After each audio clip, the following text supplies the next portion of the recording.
అప్పుడు దీపక్ని అంటే నీ పేరు తెలీదు, నువ్వేంటో తెలీదు, ఎవరికి ఏం తెలీదు.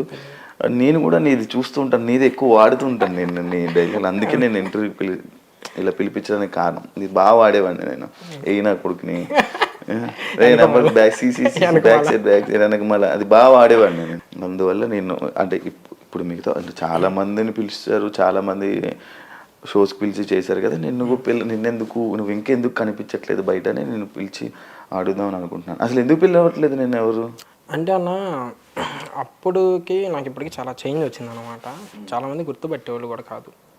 ఆఫీస్లో కానీ ఎక్కడైనా బయట కూడా ఇతనే నెంబర్ 4 అంటే చాలామంది గుర్తుపెట్టేవాళ్ళు కాదు. ఈ వాయిస్తో గుర్తుపెట్టేవాళ్ళు అనమాట. ఓకే. నేను కూడా పెద్ద ఎక్కువ కలిసేవాడిని కాదు. సో అలా ఉండేవాడిని అనమాట.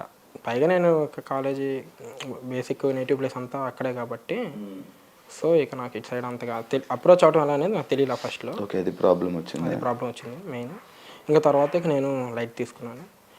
ప్రతిసారి ఇంక నేను అప్పుడుతో ఇక ఈ వీడియో అనేది అయిపోయిద్ది అనుకునేవాడిని.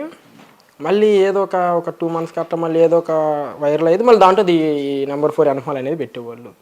దీనమ్మ ఇదేంద్ర మళ్ళీ వైరల్ అవుతుంది అనుకునేవాడిని. అంతే ఇంకా మేమర్ కంటెంట్ మేమ్స్ ఇది అంతా మెంబర్స్ వాళ్ళే.